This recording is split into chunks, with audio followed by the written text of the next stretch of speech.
What's up? What's up? What is up? My name is C. This is my baby, Ronnie. And this is your upgraded life. Hey, you guys. Hey, you guys. Today we're going to be a little informal.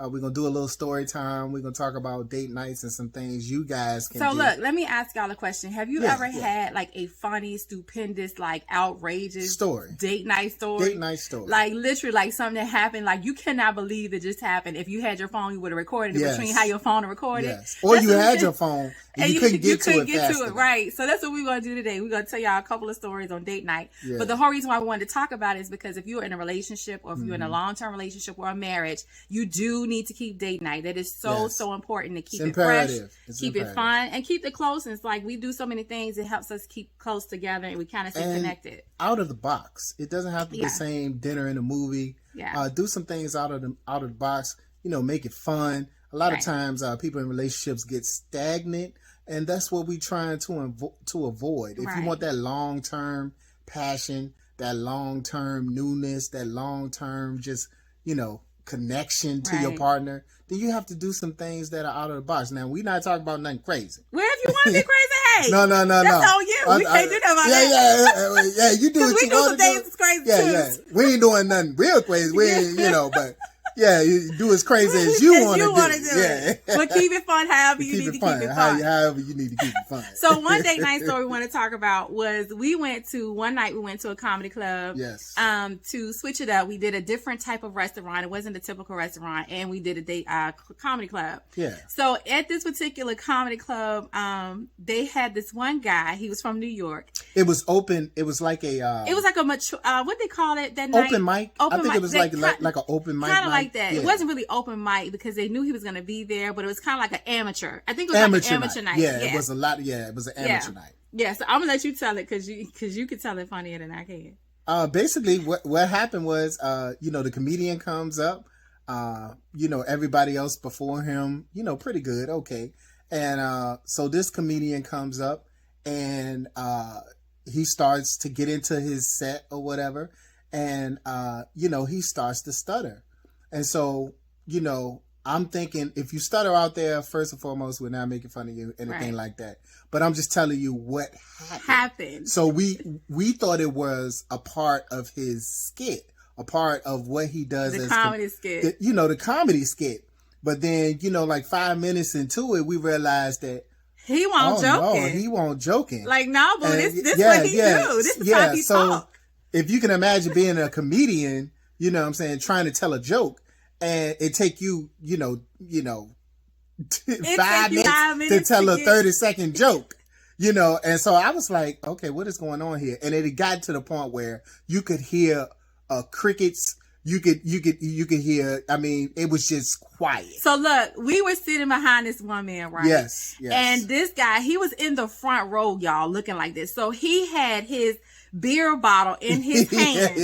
And he was a muscle-bound dude, so this dude looked really scary. And so he was looking at him like, if you don't get the bleep off this bleep stage, he had the bottle in his hand ready to throw it at the man. And I was like, Corey, I cannot believe this man about to get up and go hit this man because he's not funny. And so look, it was so terrible. And keep in mind, he was not funny because he stuttered. That didn't make him not funny. He wasn't funny, period. Right. So even if he was speaking clearly, he wasn't funny. So you add that on to the stuttering, it was a lot. Right. So people in the comedy club was so mad. Me and Corey were not mad. We were sitting around. Our comedy came from looking at everybody else's reaction and what they were looking like. We had tears in our eyes. It was the funniest thing It was the funniest, non-funniest. And I have seen a lot of comedians. Right. But him trying to be funny and not funny was the best thing I've ever seen. Right. It was funny. So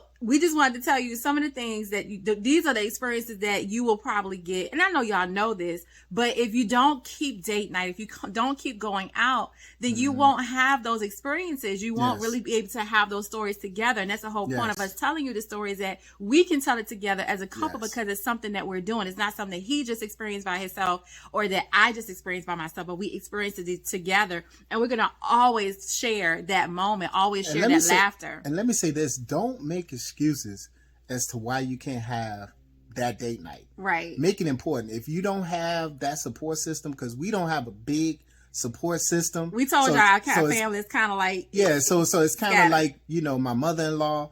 And that's it, really. And my sister, maybe. And maybe my sister-in-law. But other than that, if you got to pay somebody, a sitter or whatever, make sure you and your significant other have that time to yourself, because it does wonders. It's a recharge, not only for your relationship, but it's a recharge. She just had to fix the pillows. Fix it. I'm like that. She just had to fix the pillows. But it's a recharge for your relationship. It's a recharge for, just getting away from the kids sometimes. Yeah. Because no matter how much you love your kids, sometimes you just need to get away. I love my kids with all my heart. And they're the most important thing in the world to me outside of this woman and God.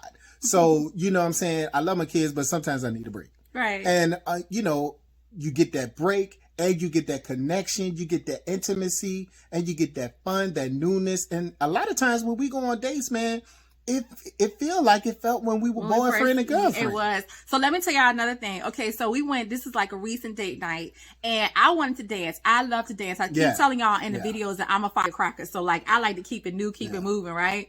So we went to this place. It was a restaurant, but at the nighttime they turned into like a dance club slash lounge. Yes. And so it was supposed to be ladies' night. When we got there, they were not playing ladies' night music. Okay, so we had to wait for a new DJ to come in. They said he's coming in to play ladies' night Nobody music. in there was dancing. We got in there. Nobody was dancing, right? So the new DJ was like, okay, it's ladies' night. So I was like, well, ladies' night music don't sound like this. So I requested some songs. Yeah. Even with me requesting songs, nobody danced. It was all trap music. Right. So I don't know if you know what trap is. If you don't know what trap is, look it up. It's not something you can really dance to like that. So look. So me and Corey was like, look, we got a babysitter. We got to be back home. No. She went and got the DJ in front of everybody and said, look here, we only got this babysitter till 11:30 p.m.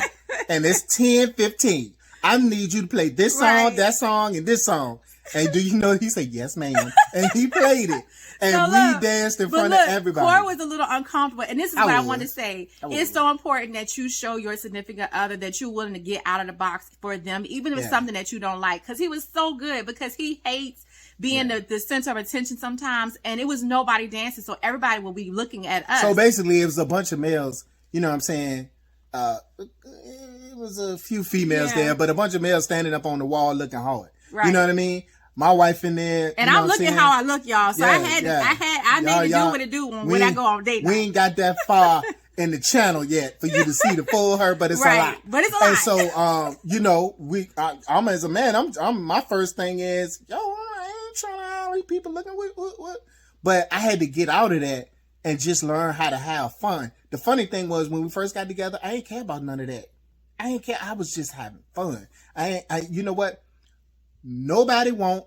Nobody won't. And so I'm glad people looking at her. That's mine. You know what I'm saying? So we was just dancing, having fun, and we was the only ones in there dancing. So and that was the best time I had. Right. I had to get him to the place where I was like, you know what? It's me and you. No matter what's going on in here. And this is for your life. This is just for your life in general. You only get one. You only get one life. So enjoy the moments that you have. And I was like, it's me and you. I don't care what they doing. Yes. We gonna have fun. We gonna make this the best night ever. Yes. And you know what? We did. Nobody else is dancing, but I'm gonna tell you what, they were so afraid they started dancing after we started dancing. But they got so inspired because they saw us having so much fun by ourselves that it made them want to do it. So isn't that amazing how it works, that when you do what you need to do and have your own fun, you inspire other people to do something that they may not have done. So we just wanted to let you know, guys, about that stuff. We're going to give you a little stories about it. Make sure you check out our book. We have some actual date night ideas in case you run it kind of like not fresh on your ideas, or you need something to maybe spark up your ideas. I can give you like 2 or 3 right off the hand. Try, going to a karaoke night. Do a karaoke bar. Do something like that that'll connect you together, that'll make you have fun. It'll get you out your comfort zone if you're uncomfortable. Just try it. Dancing, things of that nature. Try and fellas, dancing. Look, she has already done a lot of things uncomfortable for her as far as football and basketball for me. So the least we can do, if your woman doing that for you, she trying to act interested in sports and she may not be, hey, we can go to a comedy club. We can go to karaoke night. It might be a little embarrassing, but it's for my lady. Right. You know what I'm saying? If it makes us happy, if it makes us, connect and get out there and have fun, and makes our relationship better, why not? Yeah. All right, guys. I hope you all enjoyed this. Let us know if you want to hear more stories, and we will see you next time. Bye. Peace. When spouses get bored, fail to communicate, or struggle to balance parenting and marriage can feel like an impossible challenge. And spouses think the only solution is to end their story. Is there a secret to a happy marriage? Rather than feeling like a failure or rushing straight toward divorce,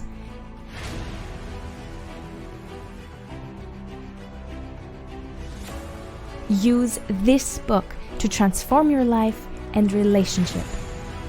The information in this book will help bring peace and joy to your family and make it easy to achieve a fun, loving, and passionate marriage.